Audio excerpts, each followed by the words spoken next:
lihat bintang ke pusat kota. Ngapain tuh? Jangan lupa beli peniti. Cakep. Selamat datang di ibadah kita Sparkling Pro Community. Yeay.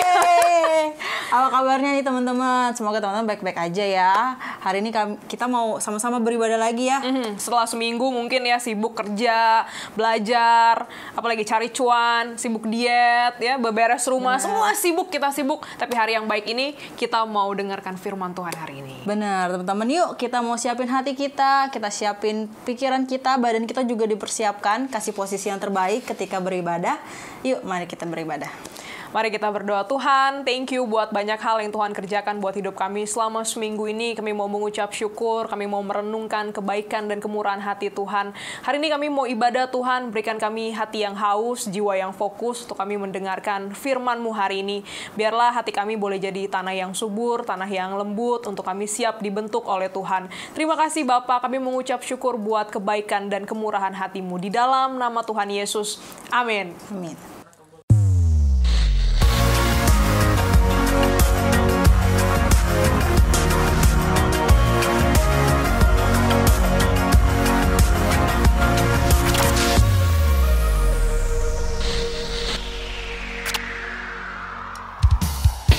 Yes, Sparkling, are you ready to worship Him? Come on.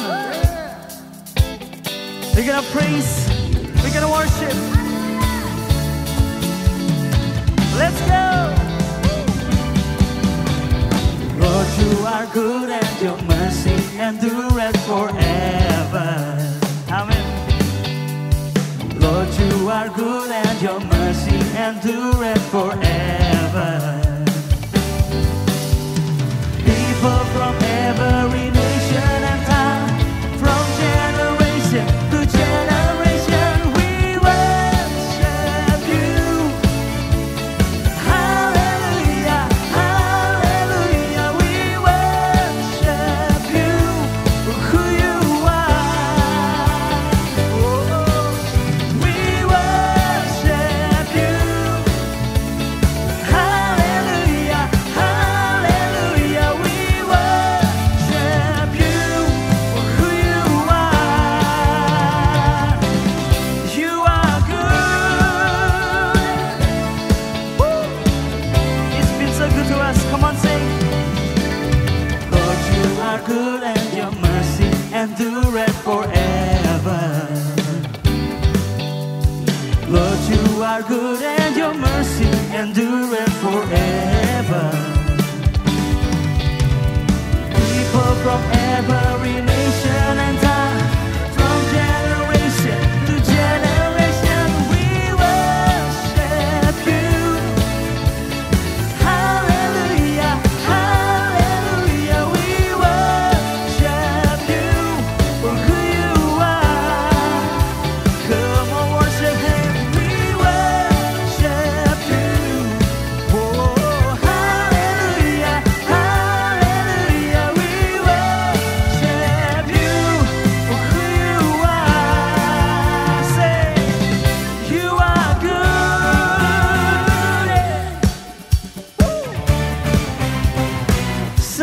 So good, yeah.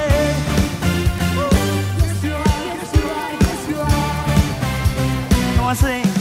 You are good all the time, all the time. You are good, you are good all the time, all the time.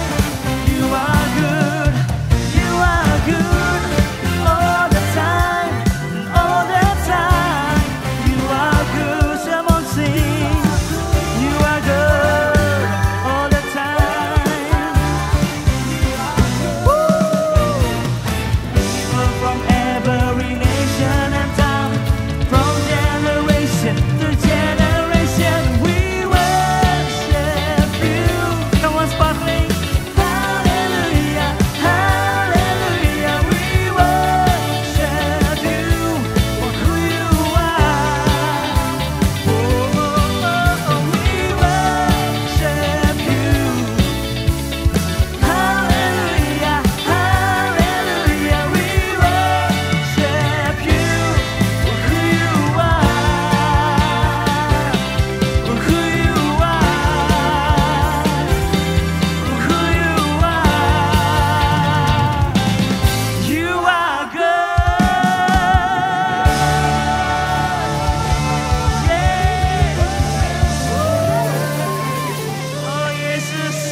terbaik buat hidup kita.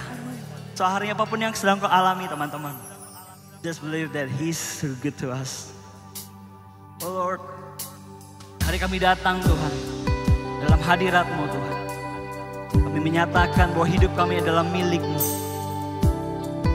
Amin.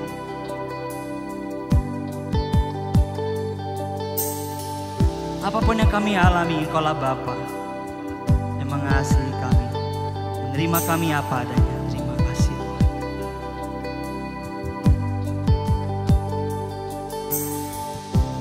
Dalam kesesakanku,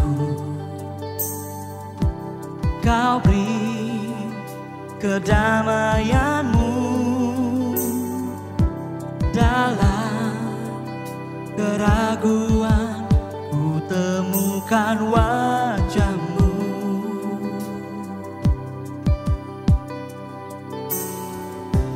Karena pengorbanan-Mu,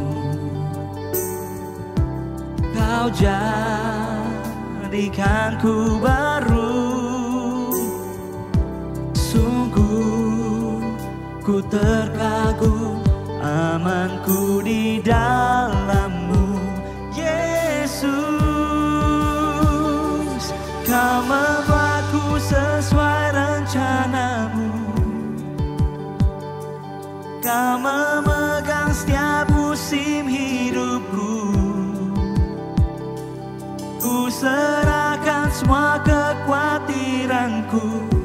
Ku milik-Mu.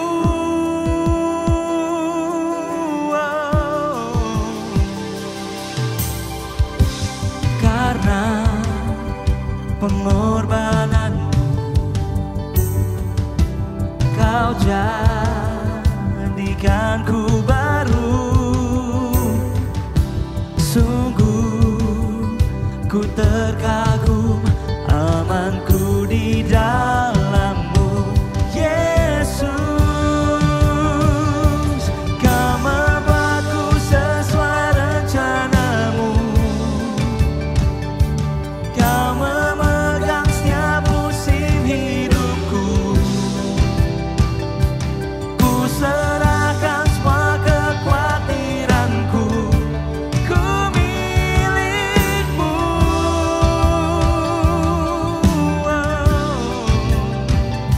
Semua kekuranganku Kau pun tahu. Tetap Kau pandang indah dalam-Mu. Ku angkat tanganku dan berseru, ku milik-Mu.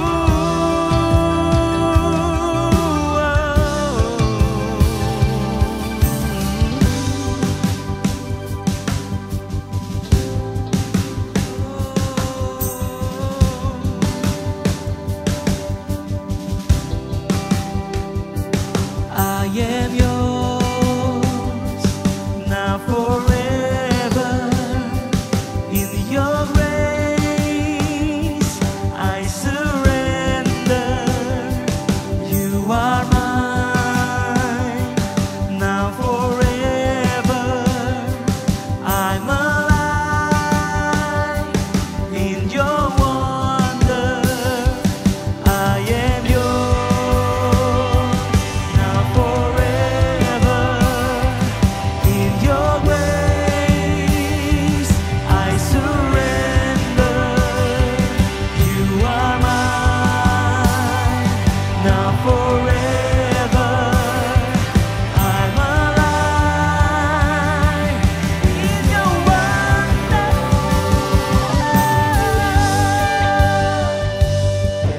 Oh Jesus, You are mine, I'm yours.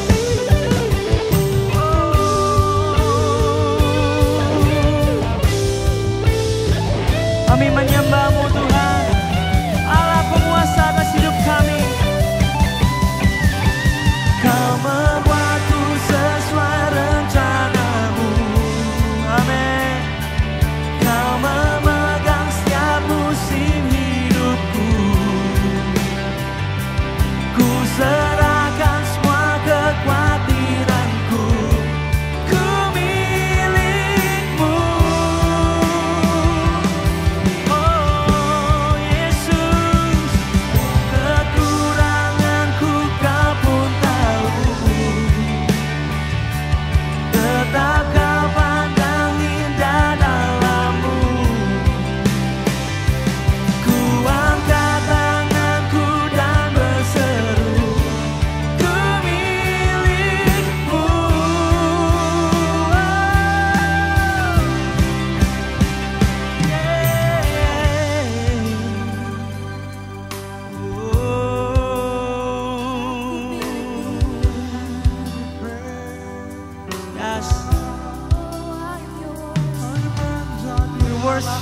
Oh Jesus, we worship you. We live, we give my all to you.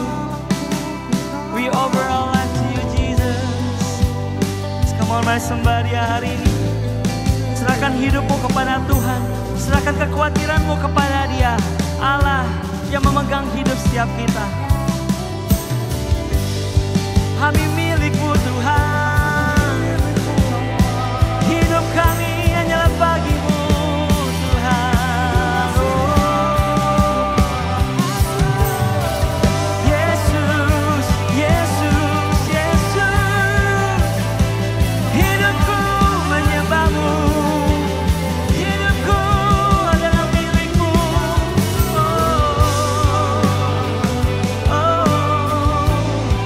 Kami tak takut karena Kau Allah beserta kami. Yesus, Yesus. Kami sembah Kau. Amin. Hanya Kau satu-satunya Tuhan. Oh, kami sembah Kau Tuhan. Kami tinggikan Engkau Yesus. Hanya Kaulah satu-satunya tempat kami berharap. Oh, tempat kami meminta dan berdoa. Seringkali Tuhan kami melewati masa-masa sulit dalam kehidupan kami. Kami mau katakan Tuhan, Engkaulah satu-satunya harapan kami. Engkaulah satu-satunya pegangan dalam kehidupan kami Tuhan Yesus. Hari-hari datang lebih dalam lagi dalam hadirat Tuhan. Saya merasakan hari ini Tuhan ingin menjamah setiap hidup kita teman-teman. Come on. Yesus, Kau hadir di sini. Kau ingin memulihkan kami Tuhan. Oh, Kau tak melihat seberapa kami jauh. Kau tak melihat seberapa kami hina di hadapan-Mu. Kau memandang kami berharga. Kami adalah anak-anak-Mu Tuhan. Yesus, terima kasih Tuhan. Saat kami menyembah-Mu Tuhan, kami merasakan kasih. Saat kami menyembah-Mu, kami merasakan kekuatan yang baru Tuhan. Kami tahu Tuhan, harapan kami dalam Engkau Tuhan. Dan mari hari ini dengarkan firman Tuhan berbicara tengah-tengah kita. 1 Korintus 10 ayat 13. Pencobaan-pencobaan yang kamu alami ialah pencobaan-pencobaan biasa yang tidak melebihi kekuatan manusia.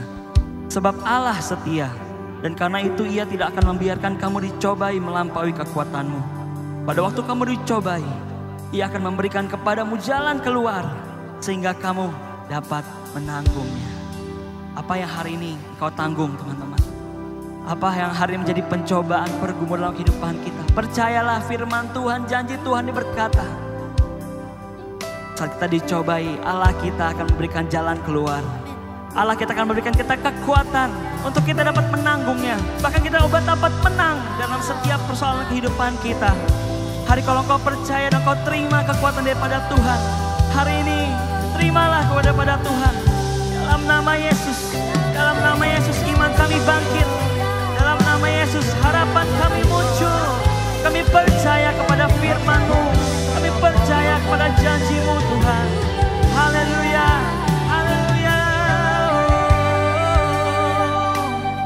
Sebab Kau Allah yang membuat kehidupan kami. Kau yang merencanakan setiap kehidupan kami. Kami percaya hidup kami aman di dalam Engkau Tuhan. Kau membuatku sesuai rencana-Mu. Kau memegang setiap musim hidupku. Amin.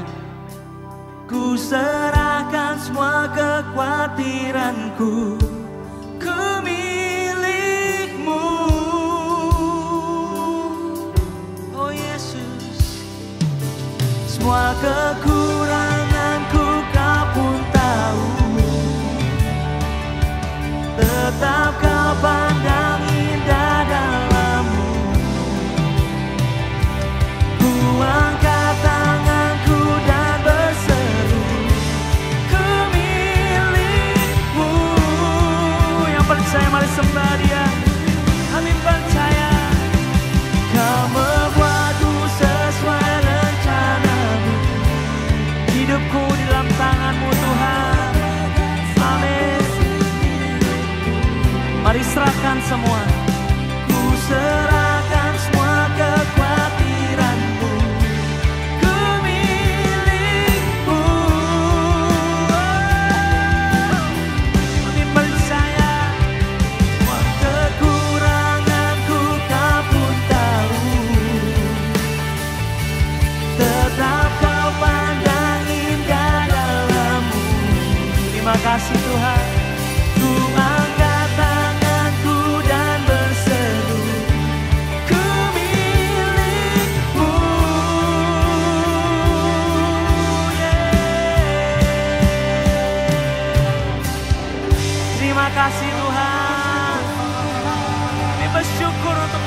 kesetiaan-Mu Tuhan. Terima kasih. Kami percaya Engkau Allah yang beserta dengan kami Tuhan. Apapun keadaan hidup kami adalah anak-anak yang Kau kasihi. Terima kasih Tuhan Yesus. Kami memuji-Mu, kami menyembah-Mu dalam nama Yesus. Setiap kita yang percaya, mari kita bersama berkata, amin. Haleluya. Shalom, sahabat-sahabat Sparkling. Terima kasih untuk kesempatannya. Hari ini saya boleh berbagi apa yang jadi pesan Tuhan untuk rekan-rekan semua. Saya dapat pesan dari pemimpin untuk bahwa teman-teman Sparkling lagi belajar tentang hidup di dalam kasih. Nah, sepanjang saya dapat waktu untuk perenungan firman Tuhan, Tuhan bicara beberapa hal yang spesifik yang mungkin bisa diuji. Jadi para pemimpin di Sparkling juga boleh uji, mungkin semoga ini bisa jadi blessing buat rekan-rekan di Sparkling. Hari ini sebelum saya masuk ke firman Tuhan, ada sebagian beberapa hal spesifik yang Tuhan taruh di hati saya gitu. Nah, mungkin bisa diuji. Yang pertama adalah saya nggak tahu apa yang sedang dialami sama rekan-rekan di Sparkling, tapi yang jelas Tuhan taruh di hati saya bahwa Tuhan entah sedang atau akan mengirimkan generasi yang somehow bisa dibilang fatherless gitu. Anak-anak yang fatherless, yang kehilangan figur keluarga, dan yang satu lagi loveless. Orang-orang yang kekurangan kasih untuk dapat pertolongan gitu. Waktu saya berdoa, Tuhan bicara, Tuhan ingatkan tentang hal ini begitu kuat. Mungkin dalam beberapa waktu ke depan, teman-teman Sparkling akan dibawa masuk untuk bertemu dengan lebih banyak lagi orang yang khususnya fatherless and loveless. So, siapkan hati rekan-rekan Sparkling, dan Tuhan akan pakai kalian untuk jadi blessing, untuk jadi saluran hati Tuhan, untuk boleh membasahi, mengairi begitu banyak generasi yang Tuhan akan kirimkan. Nah, satu lagi, jangan takut dan gentar, supply, penyediaan dari Tuhan, Tuhan akan berikan. Sometimes banyak dari kita ketika kita dengar bahwa Tuhan akan kirimkan begitu banyak orang, Tuhan akan kirimkan anak-anak untuk kita layani. Saya pernah ngobrol dengan beberapa teman, beberapa dari mereka berpikir bahwa ya waktu gue nanti habis, waktu gue untuk kerja, untuk cari uang, untuk memenuhi kebutuhan itu habis gitu. Sedang akhirnya karena fokus untuk melayani orang. Tapi Tuhan juga bicara satu lagi, dia ingatkan bahwa jangan takut, supply will coming. Penyediaan yang dari Tuhan akan datang buat rekan-rekan Sparkling. So, hari ini kita akan masuk ke hidup di dalam kasih, yang khususnya hari ini saya akan kasih judul kasih di dalam didikan. Nah, pertama kita akan buka dulu di Amsal 3 ayat 12. Amsal 3 ayat 12 bicara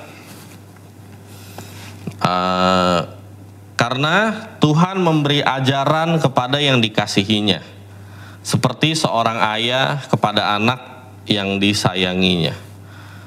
Sederhana, dari Amsal 3 ayat 12 ini Tuhan bilang bahwa Dia memberi ajaran, tanda kutip ajaran. Nah, ajaran ini kalau di bahasa Inggrisnya koreksi, sebuah koreksi, teguran, atau tanda kutip sesuatu yang gak enak menjadi sebuah didikan, karena itu lambang kasih dari Tuhan. Nah, untuk poin yang pertama ini saya mau, sebelum kita masuk lebih dalam, saya mau rekan-rekan untuk siapkan hati gitu, mulai punya fondasi ini bahwa bukti Tuhan mengasihi saya tidak selalu Dia mengiyakan setiap apa yang kita doakan, apa yang kita minta. Seringkali bukti kasih dari Tuhan buat hidup kita adalah adanya koreksi, adanya didikan, adanya ajaran yang dari Tuhan buat hidup kita. So, kita harus punya pegang fondasi yang pertama itu. bahwa Tuhan mengasihi kita dengan memberikan didikan. Nah, ini main course-nya. Saya ambil waktu pas saya dapat tentang firman ini, ayat ini, begitu nyentuh hati saya di waktu-waktu saya berdoa kemarin. Tuhan begitu nyentuh hati saya gitu. Saya nggak tahu apa yang rekan-rekan lagi alamin, so siapkan hatimu. Ayo kita buka Kejadian 22.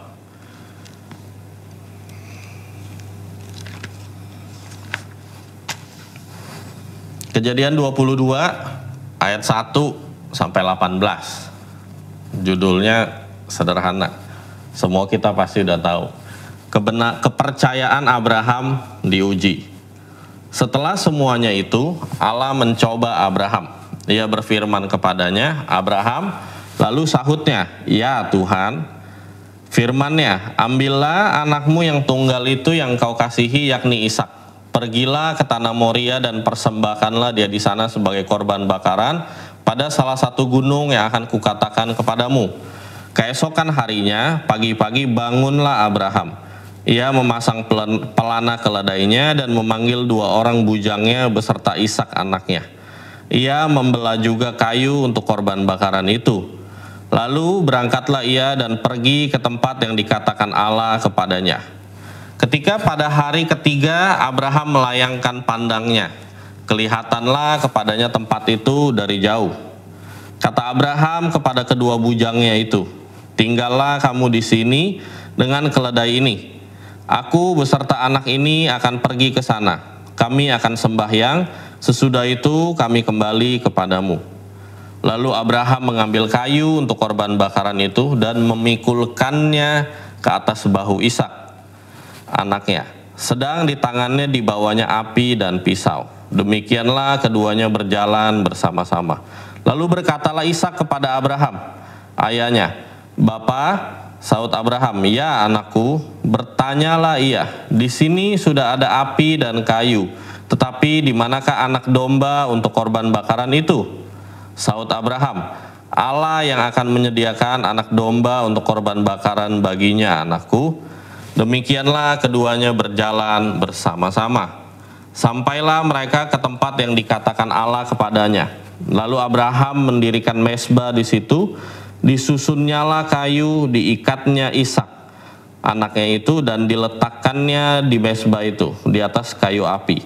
Sesudah itu Abraham mengulurkan tangannya lalu mengambil pisau untuk menyembelih anaknya. Tetapi berserulah malaikat Tuhan dari langit kepadanya, Abraham, Abraham. Sahutnya, ya Tuhan.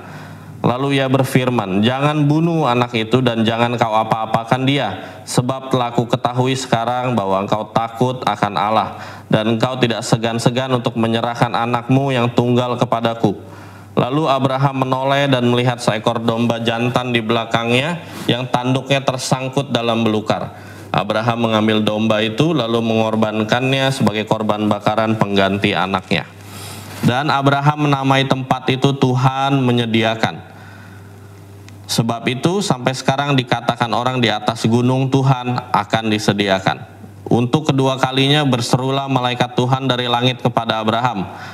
Katanya, aku bersumpah demi diriku sendiri, demikianlah firman Tuhan, karena engkau telah berbuat demikian dan engkau tidak segan-segan untuk menyerahkan anakmu yang tunggal kepadaku. Maka aku akan memberkati engkau berlimpah-limpah dan membuat keturunanmu sangat banyak seperti bintang di langit dan seperti pasir di tepi laut, dan keturunanmu itu akan menduduki kota-kota musuhnya. Oleh keturunanmu lah semua bangsa di bumi akan mendapat berkat, karena engkau mendengarkan firmanku. Dari perikop yang kita baca ini tentang kesetiaan Abraham, kepercayaan Abraham diuji.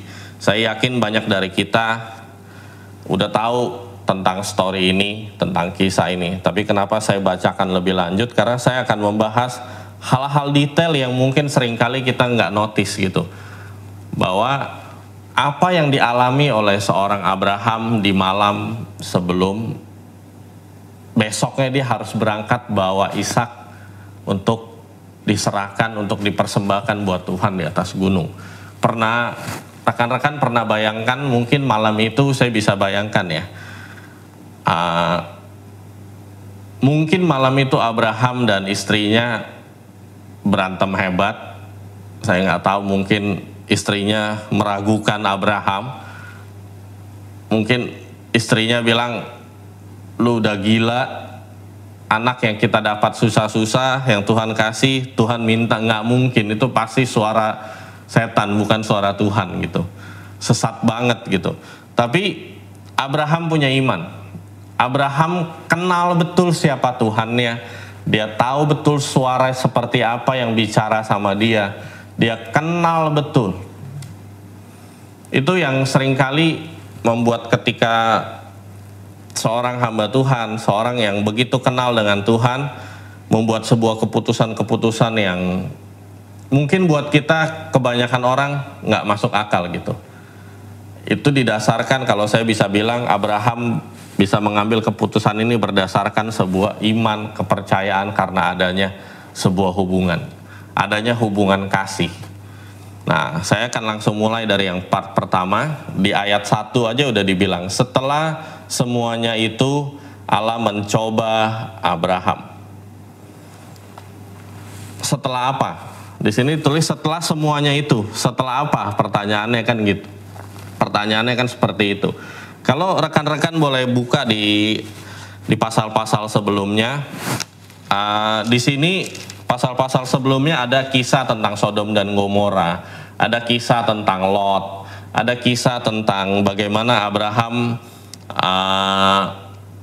bersetubuh dengan Hagar lalu melahirkan Ismail. Jadi Abraham sudah mengalami begitu banyak tantangan, begitu banyak proses, begitu banyak ujian, di mana iman seorang Abraham ngalamin pembentukan, iman seorang Abraham ngalamin shaping, ngalamin dihaluskan, dibentuk secara khusus oleh Tuhan sendiri. Setelah semuanya, setelah semuanya itu di dalam situ tuh rasanya maknanya luas banget gitu. Kayak dia udah pernah ngalamin betapa mungkin dia ragu dengan Tuhan waktu dia berdoa untuk Ishak, di mana momen ketika dia harus bernegosiasi dengan Tuhan untuk Sodom dan Gomora.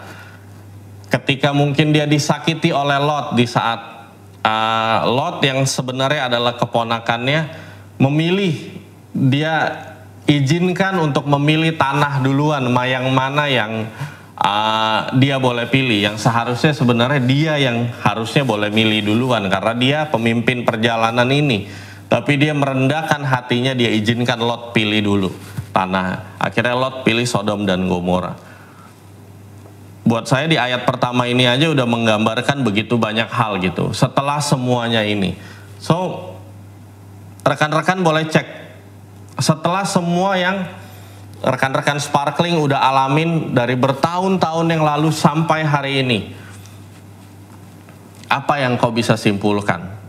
Apakah perjalananmu dengan Tuhan yang begitu menarik, begitu excited, atau engkau bisa mendefinisikan hidupmu setelah semuanya ini adalah hidup yang suam, hidup yang ya nggak ada excitement, nggak ada kegairahan, hidup yang rasanya Tuhan ya begitu aja, rekan-rekan nggak mengalami posisi di mana Tuhan mendidik rekan-rekan dengan begitu luar biasa. Rasanya nggak ada apinya, nggak ada gairahnya gitu.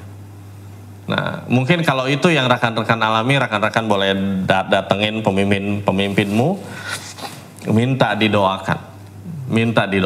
Karena buat saya kalau kita lihat sama-sama di Amsal 13 tadi, di Amsal 3 ayat 12 tadi adalah Tuhan memberikan ajaran kepada yang dikasihinya.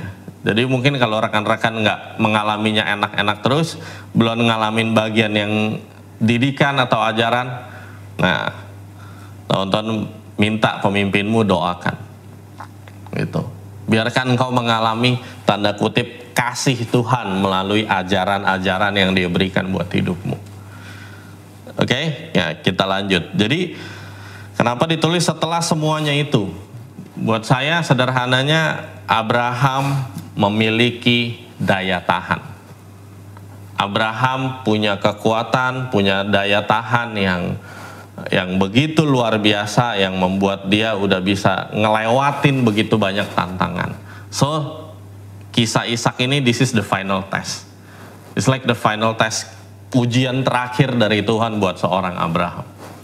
Mungkin kayak kalau di game itu ujian paling berat, raja terakhir gitu.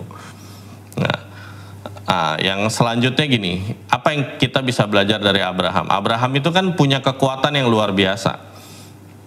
Selanjutnya berjalan, rekan-rekan udah tahu dia bawa kayu bakar, dia bawa bujangnya, naikin ke keledai, berjalan.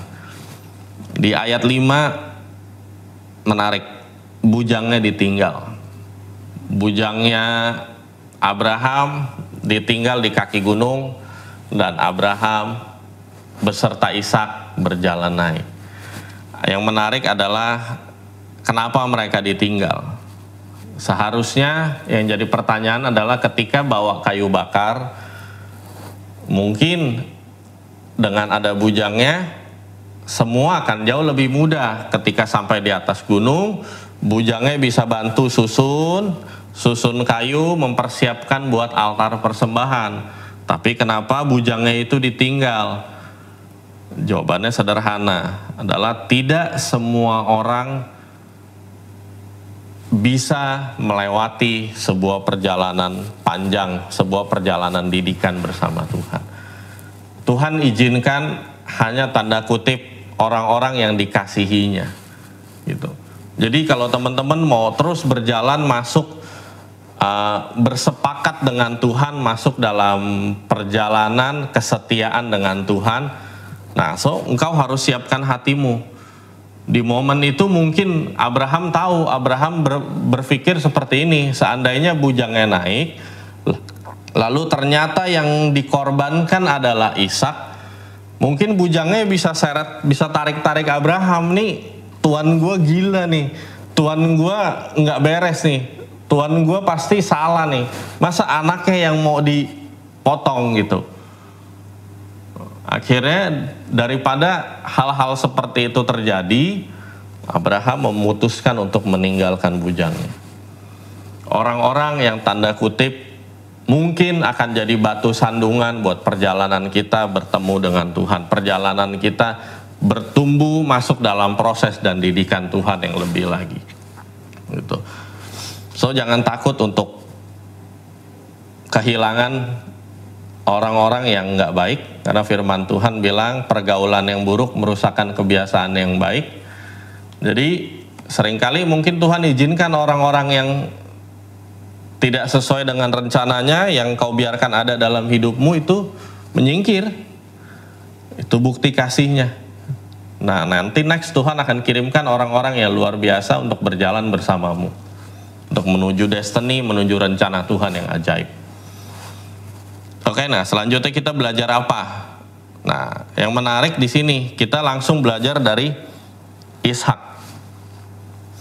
Teman-teman pernah pikir, pernah bayangkan kira-kira Ishak ini pribadi yang seperti apa? Kalau kita lihat nih, yang menarik saya lompat ke ayat 9 dulu, ditulis di sini, sampailah mereka ke tempat yang dikatakan Allah kepadanya. Lalu Abraham mendirikan mezbah di situ, disusunnyalah kayu dan diikatnya Ishak anaknya itu, dan diletakkannya di mezbah itu di atas kayu api. Jadi posisinya Ishak diikat di atas altar. Jadi bakar persembahan waktu itu bukan kayu yang hanya segitiga kayak kita bikin api unggun waktu pramuka seperti sekecil itu, enggak. Karena ini untuk membakar, ya Ishak membakar korban bakaran yang notabene bukan pribadi yang kecil, bukan makhluk yang kecil, pasti dibutuhkan kayu yang besar. And it takes time, perlu waktu untuk mengikat semua kayu dan bahkan mengikat Ishak di atas kayu itu. Nah, di versi Amplified saya menemukan tulisan kira-kira usia Ishak waktu itu adalah 20 tahun. Jadi Ishak bukan anak kecil lagi, bukan anak balita yang nggak tahu apa-apa, yang masih muda, yang masih kecil, jadi sama orang tua bisa diapain aja, enggak. Ishak posisi waktu itu adalah umur 20 tahun, perkiraannya. Dan yang menarik adalah di ayat 6, Ishak Lalu Abraham mengambil kayu untuk korban bakaran itu dan memikulkannya ke atas bahu Ishak. Jadi Ishak posisinya kalau gambaran saya kemungkinan orang yang besar badannya, kuat gitu. Dia bisa pikul semua kayu bakar yang ada untuk altar itu, untuk persembahan itu. Bikin kayu bakar untuk persiapan mesbah kayu untuk korban bakaran. Jadi posisinya Ishak waktu itu bukan anak kecil lagi dan mungkin badannya besar. Dan lebih lagi Abraham ketika dia punya Ishak itu umurnya 100 tahun. Jadi kemungkinan kalau dihitung ketika Ishak kira-kira 20 tahun, kemungkinan umur Abraham saat itu adalah 120 tahun. Itu bukan usia yang muda. Ishak bisa dengan mudah dorong Abraham. Ishak bisa dengan mudah tendang bapaknya. Mungkin nih bapak gue gila nih, mau korbanin, mau bikin badan gue jadi korban bakaran. Tapi yang Ishak lakukan adalah dia punya yang namanya kerelaan. Dalam hati Ishak nggak ada yang namanya pemberontakan. Karena Ishak dari kecil udah diajarin sama bapaknya, dia tahu betul bahwa apa yang jadi rencana Tuhan, I just follow. Mungkin kalau itu yang jadi rencana Tuhan buat hidup Ishak, hanya hidup 20 tahun lalu berakhir sebagai korban bakaran, dia sudah rela di area itu. Makanya kisah ini digambarkan begitu kuat korelasinya, jadi lambang penebusan Kristus. Kristus begitu rela, dia merelakan dirinya di umur 33,5 tahun, berakhir di kayu salib untuk mengorbankan hidupnya menjadi penebusan buat saudara dan saya. Jadi, wah ini kalau saya kemarin waktu merenungkan ini aja, saya nangis teman-teman. Saya nggak ngalamin hadirat Tuhan, saya ngalamin kasih Tuhan. Saya bisa ngerasain ketika posisi di mana sulitnya Abraham waktu dia harus bawa Ishak untuk masuk dalam pengorbanan. Dan saya juga bisa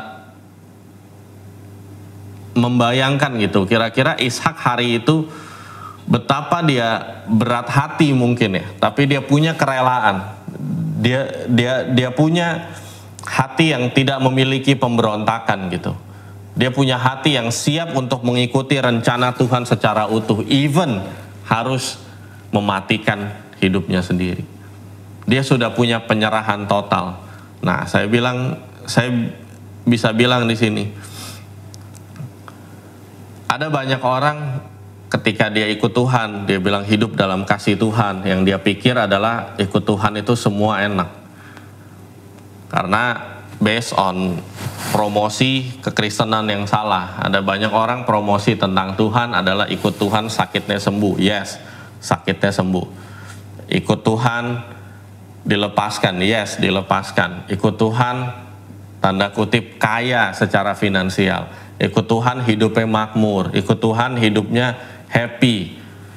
Tapi saudara lupa, kita sering lupa bahwa ikut Tuhan itu adalah perjalanan salib. Ikut Tuhan adalah pikul salib. Ikut Tuhan adalah perjalanan di mana kita mematikan daging kita untuk terus bawa roh dan jiwa kita develop, bertumbuh, untuk bawa roh dan jiwa kita bertumbuh. Karena ada banyak orang fokus kepada pertumbuhan fisik jasmani. Dia lupa bahwa spiritual harus dibangun. Your spirit life harus dibangun. Gitu. Jadi ada banyak orang spiritnya undeveloped gitu. Manusia rohnya tidak terbangun, tidak bertumbuh, tidak dewasa. Secara badan bisa dewasa. Secara jiwa, pemikiran bisa dewasa, tapi dewasanya adalah sesuai dengan filsafat dunia, tidak mengikuti rencana Tuhan, tapi rohnya nggak dewasa. Roh yang dewasa tuh cirinya seperti apa? Engkau udah nggak takut lagi dengan yang namanya proses. Roh yang dewasa itu membuat engkau mengerti bahwa ada rencana Tuhan di balik setiap tantangan yang engkau alami. Roh yang dewasa membuat engkau paham bahwa Tuhan pegang kendali atas semuanya dan engkau bisa percaya penuh. Nah, ada banyak orang mau bertumbuh tanpa melewati sebuah proses. Justru buat saya ketika kita mengerti yang namanya proses, kita mengerti yang namanya didikan, disitulah kasih Tuhan yang terbesar, yang lebih dari sekedar kasih mula-mula yang bisa dialami gitu. Karena buat orang yang udah bertumbuh, engkau udah mengerti didikan Tuhan, engkau mengerti proses Tuhan, engkau hidup dalam kasih Tuhan. Nggak ada yang engkau lebih inginkan selain bersekutu dengan Tuhan. Selain engkau terus di cover dalam hadirat Tuhan. It's like it's okay kita ngalamin didikan Tuhan, ngalamin yang nggak enak, as long as I walk with you. So, saya berdoa buat Anda semua, rekan-rekan di Sparkling, siapkan hatimu, karena perjalanan hidup dalam kasih Tuhan tidak selalu bicara sesuatu yang tanda kutip enak, tapi hidup dalam kasih Tuhan adalah perjalanan salib, perjalanan memikul salib, perjalanan proses untuk bertumbuh terus serupa dengan Kristus.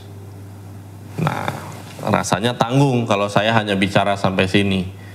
So what's the benefit of the process gitu kan dari Alkitab? Kita bisa lihat langsung the benefit of the process. Gitu. Kita bisa langsung lihat, kalau rekan-rekan bisa lihat di ayat 17 dan 18, malaikat Tuhan sendiri yang bicara sama Abraham. Di sini Tuhan dipakai huruf besar. Jadi seringkali kata Tuhan bisa berarti roh Tuhan, itu bisa berarti malaikat Tuhan, bisa berarti malaikat yang diutus, a messenger of God. Jadi kayak perwakilan Tuhan, mewakili Tuhan. It's like kayak dekretnya Tuhan juga. Tapi di sini benar-benar di bold huruf besar Tuhan semua. It's like this is the pribadi Tuhan yang hadir, Tuhan sendiri yang bicara langsung sama Abraham. Setelah dia melewati tantangan, ujian menyerahkan anaknya itu. Dibilang ayat 17 dan 18, maka aku akan memberkati engkau berlimpah-limpah dan membuat keturunanmu sangat banyak seperti bintang di langit dan seperti pasir di tepi laut. Dan keturunanmu itu akan menduduki kota-kota musuhnya. Oleh keturunanmu lah semua bangsa di bumi akan mendapat berkat, karena engkau mendengarkan firman-Ku.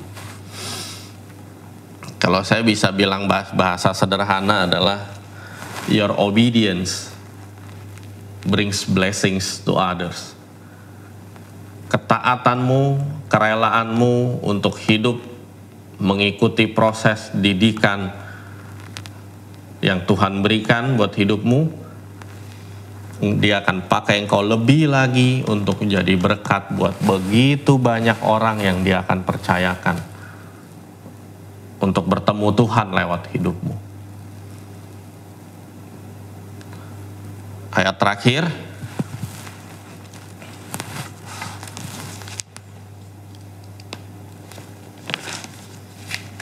kita ke Amsal 21. Amsal 21 ayat 1 bilang, hati raja seperti batang air di dalam tangan Tuhan, dialirkannya kemana Ia ingini. Bukankah kita semua imamat rajani, orang-orang yang dipercayakan sama Tuhan, jabatan raja, jabatan istilahnya posisi di mana Tuhan begitu mengasihi kita sebagai, Dia melihat kita sebagai raja, orang-orang yang kelak akan memerintah bersama dengan Dia.